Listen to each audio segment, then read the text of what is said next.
para dar entrevista do dia com Denise Campos de Toledo. E vamos falar agora dos desafios do Mercosul sob a presidência do Brasil. Eu converso com o embaixador Rubens Barbosa, que é presidente do IRICE, Instituto de Relações Internacionais e Comércio Exterior. Embaixador, boa noite. Boa noite.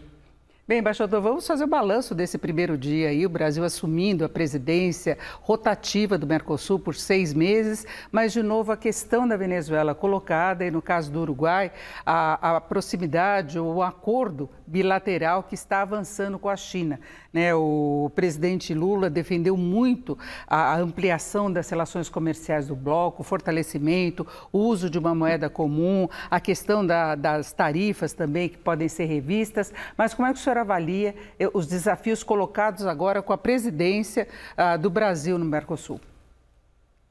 Olha, os desafios são muito grandes, né? O Brasil assume a presidência do Mercosul num momento muito delicado, né? Pela crise da Argentina, a crise econômica, a crise política, agora com a eleição, com essa atitude do Uruguai de contestar o Mercosul e com o desafio de concluir as negociações com a União Europeia, né? E com a área de livre comércio da Europa, o EFTA, né?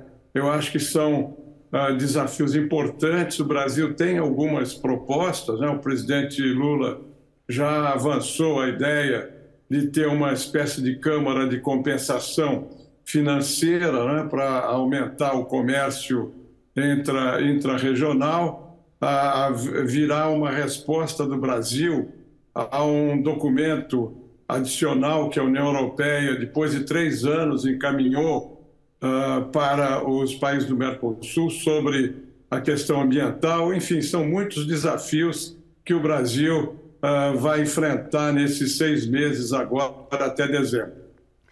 O presidente Lula tem feito muitas visitas ao exterior, participado de eventos, de reuniões e já colocou essa posição do Brasil no exterior para os países europeus em relação a essa cobrança quanto a resultados na área ambiental. O senhor acha que, diante desse desafio, há possibilidade de um acordo entre Mercosul e União Europeia? Olha, eu vou na contramão da maioria dos analistas. Eu acho que o acordo vai ser assinado, porque é muito importante para os países do Mercosul e para a Europa.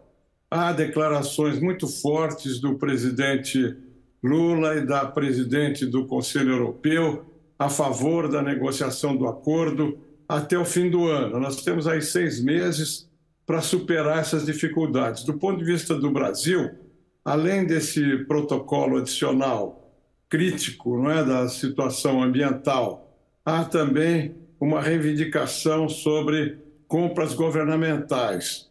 Mas eu acho que isso é um pouco de desculpa, né, para a gente tornar mais fácil a negociação sobre o protocolo, porque as compras governamentais têm muitas exceções e o Brasil pode se ancorar nessas exceções para não abrir todo o mercado de compras governamentais. Então, eu acho que até o fim do ano essa questão ambiental vai ser resolvida, porque o protocolo adicional que os europeus mandaram, quem leu, eu acabei lendo o protocolo, ele se refere a uma situação anterior ao governo Lula. É muito crítico por causa da política do governo anterior.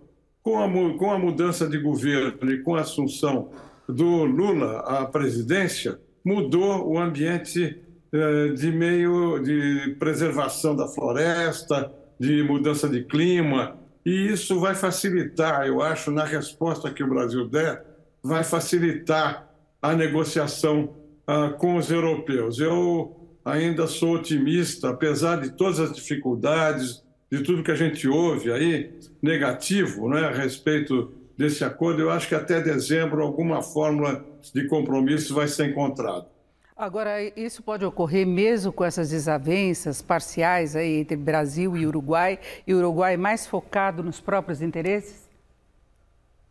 Olha, o presidente Lula já disse, né, que essa questão do Uruguai e a China vai ser vista depois da assinatura do acordo do Mercosul. É mais uma razão para a gente fazer esse acordo. Depois vamos ver como vai se desenvolver essa negociação. Até agora, os uruguaios não estão negociando com a China. Houve um estudo de viabilidade, há promessas. Eu, pessoalmente, acho muito difícil que a China assine um acordo com o Uruguai, deixando de fora o Brasil. Eu acho muito difícil que aconteça isso. E o Uruguai está jogando todas as fichas dele nesse acordo, mas eu acho que dificilmente a China assinará um acordo bilateral com o Uruguai fora do Mercosul. E é uma proximidade comercial importante entre o Brasil e a China, e o presidente Lula esteve na China também tentando estreitar essas relações, não é? Não, eu acho que a relação do Brasil com a China, econômica, comercial, é muito forte. E realmente esse assunto já deve ter sido discutido. Eu ficaria muito surpreso se esse assunto não tivesse sido discutido pelo Lula com o Xi Jinping.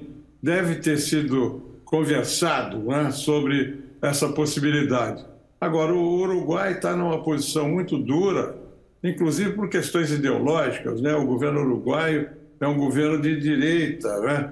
Até por isso eles estão com uma posição muito dura em relação ao governo brasileiro e ao governo argentino. Mas eu não acho que seja de interesse do Uruguai sair do Mercosul. Se sair do Mercosul, o Uruguai vai dificilmente continuar a exportar como exportou para o Brasil e está exportando para a Argentina.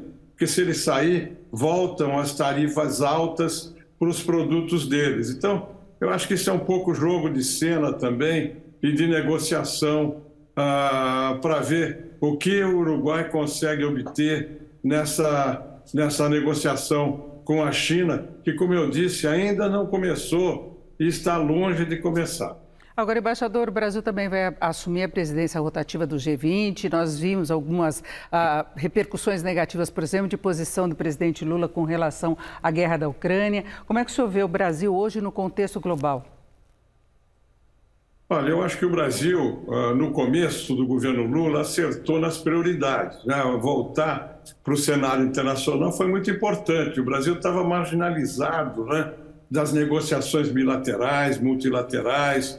Agora nós voltamos com plena força, né, para essas negociações. A prioridade para o meio ambiente, a mudança de clima, a preservação da floresta é muito importante. O Brasil aí é uma potência global. E a prioridade para a América Latina é muito importante também, e o presidente anunciou isso, fez essa reunião dos presidentes da América do Sul aqui e tal. Agora, o que nós precisamos daqui para frente é ter alguma estratégia, né? Não basta a gente defender a paz na Ucrânia. Eu acho que a gente não tem cacife para bancar isso, mas a gente tem cacife para propor uma série de coisas em relação ao meio ambiente, à preservação das florestas. Vamos fazer aí a reunião dos países do Tratado de Cooperação Amazônica. Estamos com entendimentos com o Congo, com a Indonésia. Eu acho que aí o Brasil pode atuar bastante. Eu acho que essa questão da paz na Ucrânia é um outro assunto que o Brasil não tem meios para influir.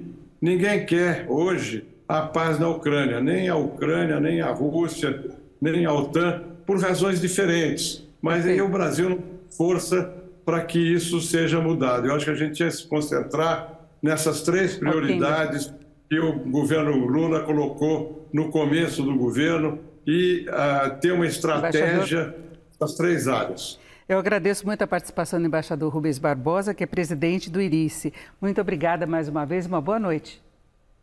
Boa noite, muito obrigado pelo interesse de vocês. Com vocês.